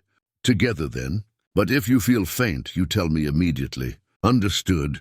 They worked side by side to unsaddle and rub down both horses, to check Willow's leg and wrap it in a supportive bandage, to fill water buckets and hay nets. By the time they finished and stumbled through the storm to the house, both were beyond exhausted, moving on sheer willpower and habit. Inside, Nathaniel immediately built up the fire while Sarah collapsed into a chair, too tired to even remove her wet outer layers. He came to her, kneeling in front of the chair, and began unlacing her boots. "I can do that," she protested weakly. "Hush." His voice was gentle but firm. He removed her boots, her wet socks, and wrapped her cold feet in a dry blanket. Then he took her injured wrist and disappeared into the pantry, returning with a cloth filled with snow. "This will hurt at first, but it'll help with the swelling." He was right. The cold against her injured wrist was agonizing. But after a few minutes, the pain began to dull. Nathaniel wrapped it carefully in clean linen, then made her drink hot tea laced with honey and something else. Whiskey, she realized. The burn of it spreading warmth through her chest. "You were incredible out there," he said as he settled into the chair opposite her. "Most people would have panicked when Willow went down. You stayed calm, stayed focused. I learned from watching you," Sarah said. "You never panic. Even when things go wrong, you just handle it." "Years of practice." He stared into his own cup of tea. "When Rebecca and Emma died, everything went wrong at once. And I learned that panic doesn't change anything, just makes it worse." It was the first time he'd voluntarily mentioned his first family without prompting. Sarah waited, sensing he had more to say. "I was supposed to protect them," Nathaniel continued, his voice low and raw. "That's what a husband does, what a father does. But I couldn't. I rode for the doctor, brought him back as fast as I could, but it wasn't fast enough. And I had to watch them suffer and slip away, and there wasn't a damn thing I could do, except hold their hands and lie that everything would be all right." "Nathaniel," Sarah said softly, "that wasn't your fault. My head knows that. But my heart—" He shook his head. "My heart says I should have done something different, something more. Should have noticed Emma's cough earlier. Should have taken them to Denver when Rebecca first got sick. Should have—" His voice broke. "Should have saved them." Sarah set down her tea and crossed to where he sat. She knelt beside his chair, mindless of her injured wrist, and took his hand in both of hers. His fingers dwarfed hers, but she held on tight. "You can't save everyone," she said. "Sometimes terrible things happen, and there's no one to blame, nothing that could have been done differently. The fever took them, not you. The fever." He looked at her, and for the first time she saw tears in his eyes, silent, stoic, the kind of tears men like Nathaniel allowed themselves only in the darkest moments. "I'm so tired of being angry," he whispered. "A god at fate at myself. I'm tired of carrying this weight." "Then put it down," Sarah said. "Not forever. You'll always miss them, always love them. But put down the guilt. Put down the anger. They wouldn't want you to carry it. How do you know what they'd want?" "Because I knew Daniel," Sarah said quietly. "My husband. He was a cruel man who blamed me for his own failures. When he died, part of me felt relieved, and then I hated myself for that relief. But eventually I realized his cruelty was his choice. His death was an accident. And my relief was just me recognizing that I deserved better than what he gave me." She squeezed Nathaniel's hand. "Rebecca and Emma loved you. That's clear in every word you speak about them. So I know they'd want you to live, really live, not just exist in this prison of grief you've built." Nathaniel pulled his hand free, but only to cover his face as silent sobs shook his massive frame. Sarah stayed beside him, one hand on his knee, giving him permission to break, to finally release what he'd been holding in for 5 years. Outside, the storm raged. Inside, a different kind of storm was finally breaking. When Nathaniel's tears eventually subsided, he lowered his hands and looked at Sarah with red-rimmed eyes. "I'm sorry. You shouldn't have to see—" "Stop," Sarah interrupted. Stop apologizing for being human. Stop apologizing for grieving. Stop apologizing for feeling. He stared at her for a long moment, then something in his face shifted. Without warning, he reached out and pulled her to him, wrapping his arms around her in an embrace that was fierce and desperate and achingly gentle all at once. Sarah's injured wrist protested, but she didn't care. She wrapped her arms around him as best she could and held on. They stayed like that for a long time. Two damaged people offering each other the only comfort that mattered, the knowledge that they weren't alone. When they finally separated, Nathaniel stood and cleared his throat, clearly embarrassed by his display of emotion. "You should rest. That wrist needs time to heal." "So do you," Sarah said. He looked at her, surprised. Then slowly he nodded. "Maybe, but I'm not sure I remember how." "Then we'll figure it out together," Sarah said. "Just like we figured out how to move cattle in a blizzard." A ghost of a smile touched his lips. "You're a stubborn woman, Sarah Cross, and you're a stubborn man. Nathaniel Cross, we're well matched." That night, as the storm continued to blanket the valley in white, Sarah lay in bed thinking about the day, the danger, the exhaustion, the unexpected intimacy of sharing saddle and storm, the even more unexpected intimacy of shared grief and tears. Something had shifted between them out there in the blizzard. Some wall had come down, some distance had closed. She didn't know what it meant yet, didn't know where it would lead. But she knew that what had started as a practical arrangement, a transaction of necessity, was becoming something else entirely, something that felt dangerously close to real. Downstairs, Nathaniel sat by the fire long after he should have gone to bed, staring into the flames and thinking about the weight he'd been carrying for 5 years. About Sarah's words. Put it down, could he? Could he finally forgive himself for failing to save Rebecca and Emma? Could he let himself feel something for another person without it being a betrayal? He didn't know. But for the first time since his family died, he wanted to try. The storm howled outside, but inside Cross Valley Ranch, two souls were finding their way towards something that might eventually be called home.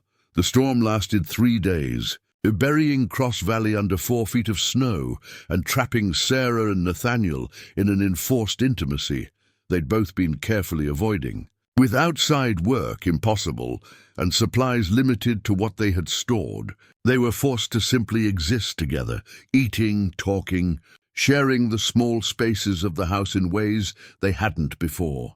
Sarah's wrist healed slowly, the angry purple bruising fading to yellow-green. Nathaniel insisted she rest it, taking over tasks she'd claimed as her own, cooking meals that were simple but edible, washing dishes with hands too large for such delicate work, even attempting to mend a torn shirt before Sarah laughingly took it from him and showed him the proper way to make stitches. "You're hopeless at this," she teased, watching him struggle with needle and thread. "Never claimed to be a seamstress," he replied. But there was no defensiveness in his voice, only a quiet contentment that surprised them both. On the second day of confinement, Sarah discovered a box in the storage room off the kitchen, children's things that Nathaniel hadn't been able to discard. Small dresses, a rag doll with button eyes, a slate board with Emma's careful letters still visible in chalk. She brought the box to Nathaniel, where he sat reading by the fire. "I found this," she said gently. "I wasn't snooping. I was just looking for extra blankets, and it's all right." He set down his book and took the box, his large hands cradling it as if it held something infinitely precious and infinitely fragile. "I packed these away after the funeral. Couldn't look at them, couldn't throw them away. What do you want to do with them?" Nathaniel was quiet for a long moment, staring at the box. Then he opened it and carefully lifted out the doll. Emma called her Miss Button. "Carried her everywhere," he smiled, sad but genuine. Rebecca made this dress for the doll to match one of Emma's Sunday dresses. They were quite the pair, mother and daughter, always sewing something together. Sarah sat beside him, giving him space but offering presence. "Tell me more about them, not the sad parts, the good parts," and so he did. For the first time since their deaths, Nathaniel allowed himself to remember Rebecca and Emma not as ghosts haunting his grief, but as the living, laughing people they'd been. He told Sarah about Rebecca's terrible singing voice and how she'd sing anyway, loud and off-key, while cooking dinner. About Emma's fascination with insects and how she'd bring beetles and caterpillars into the house, naming each one and begging to keep them as pets. She wanted to be a naturalist, Nathaniel said, his voice thick with memory. Read about this woman scientist back east who studied birds, and Emma decided that's what she'd do too, study creatures and write books about them. He stroked the doll's faded dress. She would have done it too. She had that kind of determination. She got that from you, Sarah said softly. From Rebecca, actually. I'm just stubborn. Rebecca was determined. There's a difference. He looked at Sarah. You're determined too. You don't just survive things, you decide how you'll survive them. I didn't always feel that way. When Daniel was alive, when the town turned against me, I felt powerless. Like I was just being carried along by forces I couldn't control. But you're not that person anymore. Neither are you, Sarah countered. You're not the hermit who hid from the world. You came to town. You faced your neighbors. You cried. She touched his arm gently. You're becoming yourself again. Nathaniel covered her hand with his own, the first time he'd initiated such contact. His palm was warm, calloused, steady. Because of you. You make it easier to remember that life doesn't have to be just enduring. They sat like that for a while, hands touching, the box of memories between them, the fire crackling softly. Outside, snow continued to fall, but inside, something warmer than fire was kindling. On the third night of the storm, Sarah woke to strange sounds from downstairs. Not danger, but distress. She pulled on her shawl and descended to find Nathaniel standing in the kitchen, breathing hard, his face pale and stricken. He'd been having nightmares, she realized. The kind that chased you out of sleep and left you standing in the dark, trying to remember what was real. Nathaniel. She approached carefully, as one might approach a spooked horse. He turned to her, and the rawness in his expression made her heart ache. I dreamed they were calling for me. Rebecca and Emma. They were sick and calling, and I couldn't reach them. I kept running, but never got any closer, and their voices got weaker and weaker until... He stopped, swallowing hard. Sarah crossed to him without hesitation and took his face in her hands, standing on her toes to look him in the eyes. They're at peace, Nathaniel. They're not suffering. They're not calling for you because they don't need to. They know you loved them. They know you did everything you could. How can you be sure? Because love like that doesn't just vanish. It changes form, but it doesn't die. They're part of you, part of this land, part of everything you do. But they wouldn't want you trapped in that moment of losing them. They'd want you here now, living. Nathaniel's hands came up to cover hers, pressing her palms more firmly against his face, as if he could absorb her certainty through touch. I don't know how to let go without forgetting them. You don't let go. You just make room for other things alongside the memory. Love isn't finite, Nathaniel. Loving someone new doesn't erase loving someone who's gone.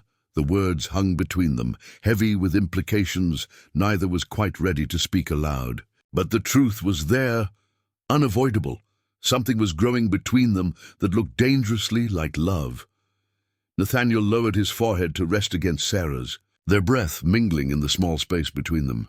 You're the strongest person I've ever met, he whispered. And I don't deserve you. That's where you're wrong, Sarah whispered back. We deserve each other. We deserve to be happy after everything we've survived. For a long moment they stood frozen in that intimate tableau. Then slowly, giving her every chance to pull away, Nathaniel tilted his head and kissed her. It was gentle, questioning, achingly tender, a kiss that asked permission and offered promise. Sarah's hands slid from his face to his shoulders, and she kissed him back, pouring into it all the loneliness and hope and unexpected affection that had been building since the day he'd climbed onto that auction block and offered her his hand. When they finally separated, both were trembling slightly. Nathaniel looked stunned, as if he'd surprised himself. I'm sorry, he started. But Sarah pressed her fingers to his lips. Don't apologize for that. She smiled, small but genuine. I'm not sorry. Neither am I, he admitted. But Sarah, I don't want you to feel obligated. This marriage was supposed to be practical, and if you want to keep it that way, what if I don't? The words came out braver than she felt. What if I want this to be real? Nathaniel searched her face, looking for doubt or pity or anything that would tell him this was charity rather than choice. He found none of it. Then we take this slow, he said finally. We figure it out together, like we've been figuring everything else out. No rushing, no expectations, just seeing where it goes. I can live with that, Sarah said. They stood in the kitchen as dawn began to lighten the eastern windows, turning the snow-covered world from black to grey to pale blue. The storm had finally broken. By afternoon, the sky was clear, and Nathaniel could go out to check on the cattle and clear paths through the snow. But something had fundamentally shifted. They moved around each other differently now, not with the careful distance of strangers, but with the comfortable awareness of people learning to be close. Hands brushed while washing dishes. Eyes met across the room and held for heartbeats longer than necessary. Small smiles passed between them, private and warm. A week after the storm, Mary McAllister arrived on horseback, having finally managed to navigate the snow-packed roads. She took one look at Sarah and Nathaniel standing together on the porch. His hand resting casually on her shoulder, her body leaned slightly toward his, and smiled knowingly. "Well," she said as she dismounted, "you two look different than you did at the harvest gathering." "Different how?" Nathaniel asked, though his ears reddened slightly, "like you're actually married instead of just legally bound." Mary climbed the porch steps and embraced Sarah. "Good. It's about time. I was starting to think you'd both be too stubborn to see what was right in front of you." Inside, over coffee and fresh bread Sarah had baked that morning, Mary caught them up on news from the valley. The Johnsons' eldest son had gotten engaged. The O'Connells had a new baby. Thomas had bought breeding stock for spring. Ordinary news, the kind that made up the fabric of community life. "There's talk in Millstone Creek," Mary said more seriously. "About you two. Some people still can't believe Nathaniel actually went through with marrying the Barren woman." She used the phrase with obvious distaste. "Horace Dunn's been spreading poison, saying you only did it out of some misguided sense of charity, that Sarah trapped you somehow." Nathaniel's expression darkened. "Horace Dunn can—" "Peace," Sarah interrupted, placing her hand over his. "Let them talk. Words can't hurt us anymore. But they shouldn't be allowed to—" "They're angry because you showed them up," Mary said bluntly. "The whole town was willing to sell Sarah for pocket change, and you valued her enough to marry her. That makes them look small and petty, so they lash out. It's human nature, ugly as it is. What should we do?" Sarah asked. Mary smiled. "Keep doing exactly what you're doing. Live your lives, be happy, prove them all wrong just by existing. That's the best revenge there is." She paused. "Though if you really want to make a statement, you should come to the Christmas social in town. Show everyone that you're a united front, that the marriage isn't some shameful secret, but a real partnership." Nathaniel and Sarah exchanged glances. The thought of returning to Millstone Creek, of facing down the judgment and gossip, was daunting. But they'd face down a blizzard together. Surely they could face down small-minded people.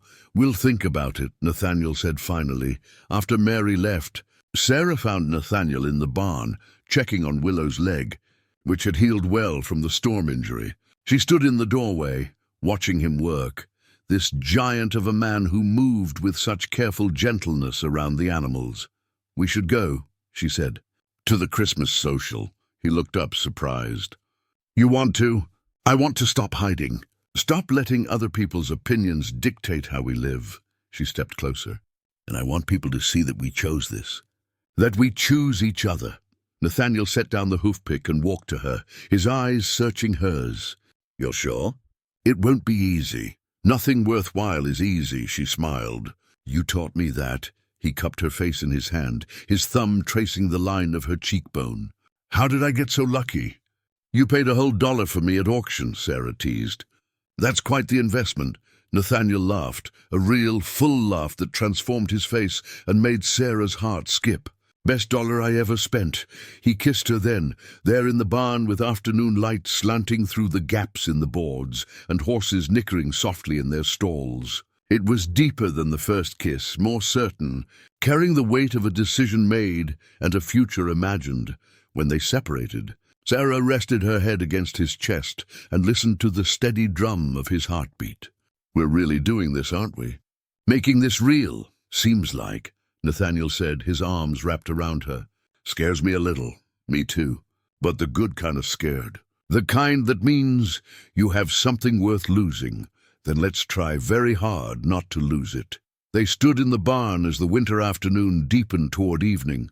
Two people who'd been sold and saved, broken and mended, who were now slowly, carefully, courageously building something neither had dared hope for, a real marriage, a real partnership, a real love. Outside, the valley lay peaceful under its blanket of snow. Inside the barn, inside the house, inside two damaged hearts, spring was already beginning its impossible work of bringing life to frozen ground.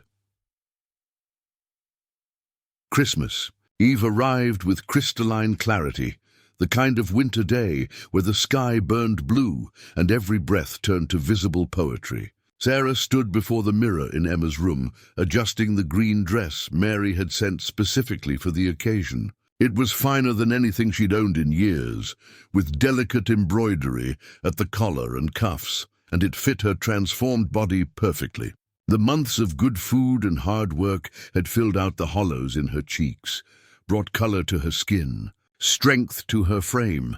She barely recognized the woman looking back at her, not the defeated widow who'd stood on an auction block 3 months ago, but someone stronger, more certain. Someone who'd learned she was worth more than 50 cents, more than any price at all. Downstairs, Nathaniel waited in his Sunday clothes, dark trousers, a pressed white shirt, a vest that Mary had helped him select from the general store's limited stock. He'd trimmed his beard and combed his hair, and when Sarah descended the stairs, the look on his face made her breath catch. "You're beautiful," he said simply, offering his hand. "You clean up rather well yourself," she replied, taking it. They loaded into the wagon a basket of Sarah's gingerbread and preserved fruits nestled in the back, her contribution to the social. As they drove down from Cross Valley toward Millstone Creek, the morning sun glinted off the snow-covered landscape like scattered diamonds. Neither spoke much, but their hands found each other on the bench seat, fingers intertwining. "Whatever happens today," Nathaniel said as the town came into view, "we face it together." "Together," Sarah echoed, squeezing his hand. The town square had been transformed.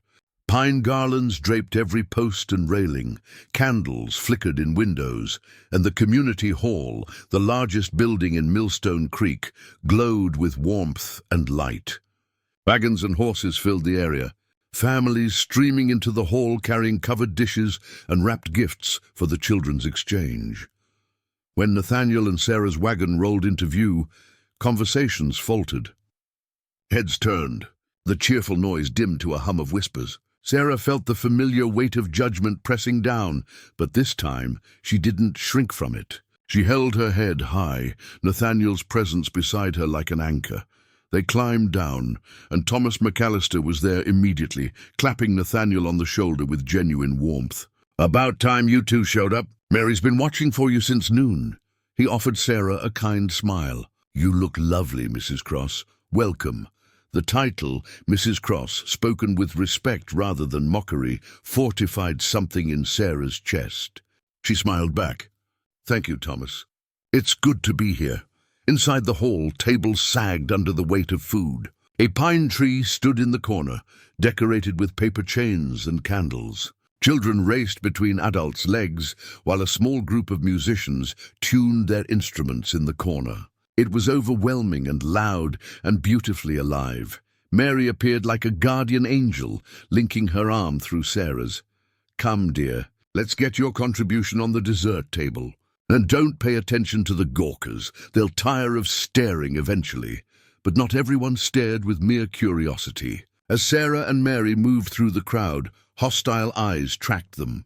She recognized some faces from that terrible day in October, members of the town council who'd decided her fate, women who'd judged her for her barrenness, men who'd stood silent while she was auctioned. And there, near the punch bowl, stood Horace Dunn, the weasel-faced man who'd bid 50 cents for her. His expression curdled when he saw her, and he turned to whisper something to the men around him. Their laughter was ugly, pointed, Nathaniel had noticed. Sarah felt him tense beside her, saw his jaw set in that dangerous way that preceded storms. She touched his arm gently. "Not yet," she murmured. "Let them reveal themselves first." The social progressed with forced cheerfulness. People were polite to Sarah and Nathaniel, but distant, maintaining careful boundaries. Only the McAllisters and a few other ranch families engaged them warmly, creating a small island of acceptance in a sea of judgment. Then Reverend Polk stood to make the traditional Christmas address. He was an older man with silver hair and a voice accustomed to filling churches and silencing doubts. His speech began predictably: thankfulness, charity, the spirit of the season. But then his tone shifted, and "Let us remember," he intoned, "that marriage is a sacred covenant before God, intended for the procreation of children and the building of godly families. It is not a business transaction or an act of misguided charity toward those whom Providence has seen fit to mark as—" "That's enough." Nathaniel's voice cut through the Reverend's speech like a blade through silk. He stood from his seat, and the sheer size of him commanded every eye in the room. The musicians stopped playing. Children hushed. The entire hall held its breath. "I've listened to a lot of talk these past months," Nathaniel continued, his voice carrying easily through the space. "About my wife, about my choices, about what people think they know about our marriage and our lives." He looked directly at Reverend Polk. "And I'm done listening to it." The Reverend's face flushed. "Mr. Cross, I was simply speaking God's truth about the sanctity of—" "You were speaking judgment disguised as righteousness," Nathaniel interrupted. "And you're wrong. About Sarah, about our marriage, about what makes a family sacred." He turned to address the entire room. 3 months ago, this town decided that my wife's worth was 50 cents. 50 cents. Because a doctor declared her barren, you treated her like she was broken, worthless, something to be discarded or sold to the highest bidder. Uncomfortable shifting rippled through the crowd. People wouldn't meet Nathaniel's eyes. "But I know something you don't," Nathaniel continued, his voice softening. "I know that Sarah Cross is the strongest, kindest, most courageous person I've ever met. She took a house that was dying and brought it back to life. She took a man who'd buried himself in grief and gave him a reason to live again. She works harder than any 2 men I know, asks for nothing, gives everything, and does it all with a grace that would shame every person in this room who judged her."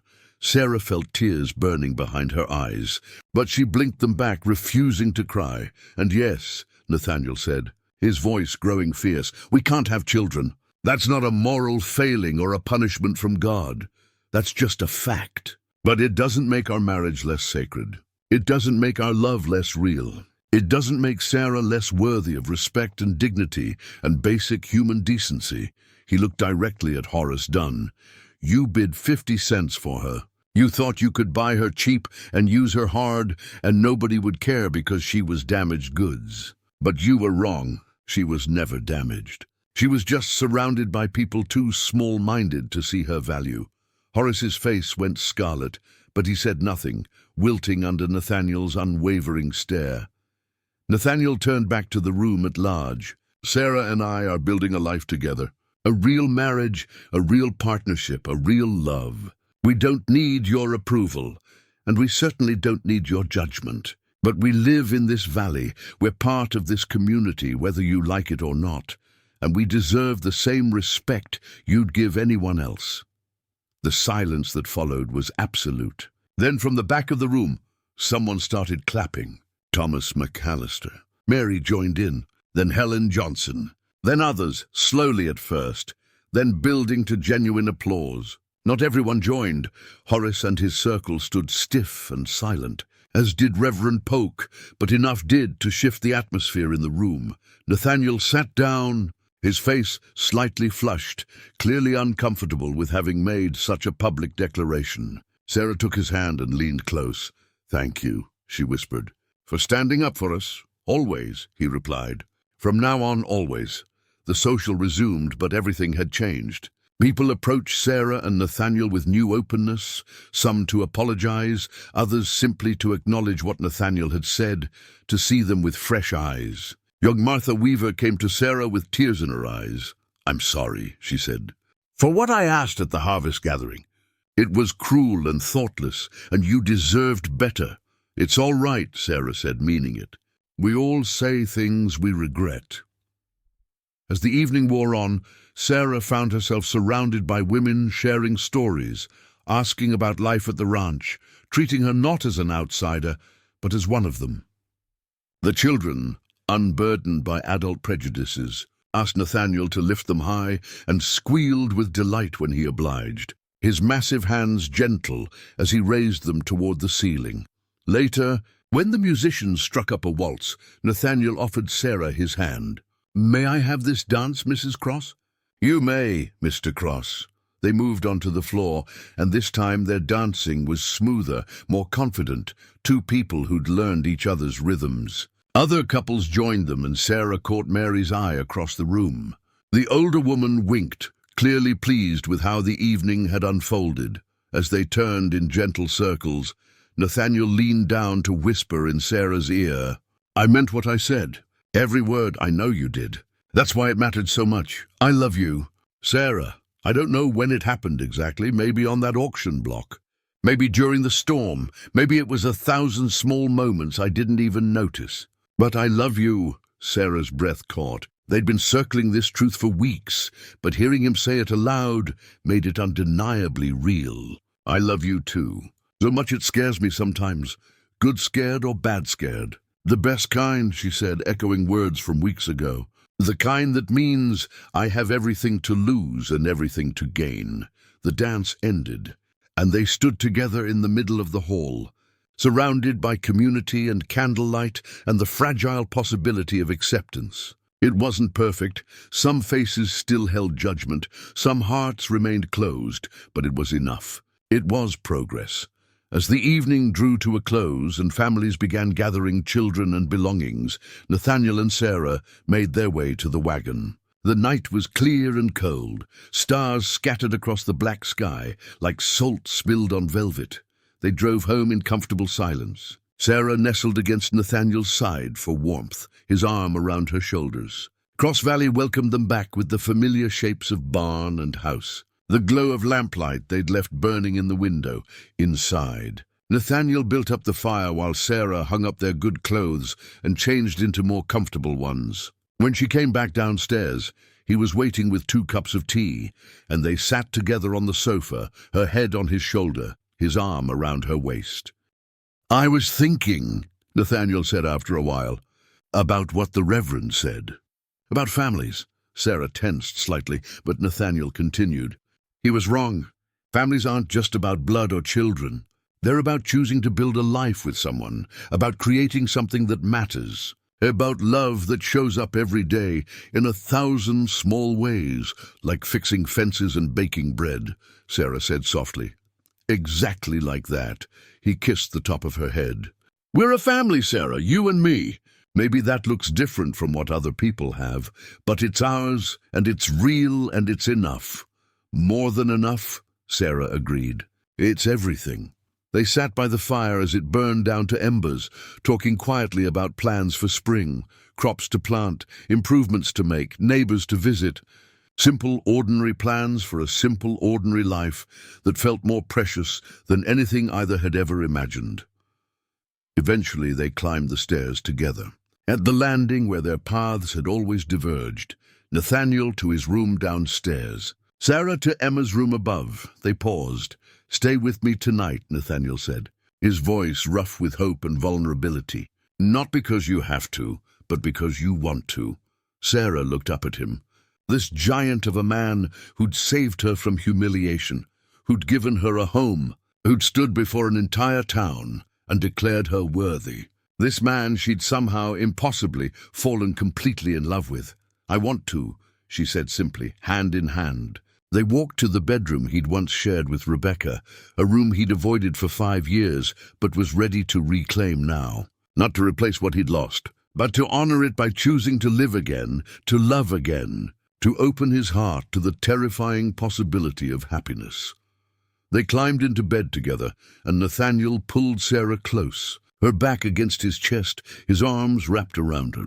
Through the window, moonlight painted the snow-covered valley in shades of silver and blue. "Thank you," Nathaniel whispered into the darkness. "For what?" "For not giving up. On yourself, on me, on us. For being strong enough to see what we could become." Sarah laced her fingers through his, bringing his hand to rest over her heart. "We saved each other. That's what people who love each other do. They fell asleep like that. Two people who'd been sold and broken and judged, who'd found each other in the most unlikely circumstances and built something beautiful from the ruins of their former lives." Outside, winter held the valley in its grip. But inside Cross Valley Ranch, spring had already come, not in flowers or warmth, but in something far more enduring, in love that had been tested and proven true, in a marriage that had started as transaction and became transformation, in two hearts that had learned the most important lesson of all, that worth isn't measured in what you can provide others, but in the courage to believe you deserve love exactly as you are. And in the morning, when they woke wrapped in each other's arms, they would face whatever came next, the same way they'd faced everything else, together. Up next, you've got 2 more standout stories right on your screen. If this one hit the mark, you won't want to pass these up. Just click and check them out. And don't forget to like, subscribe, and turn on the notification bell so you don't miss any upload from us.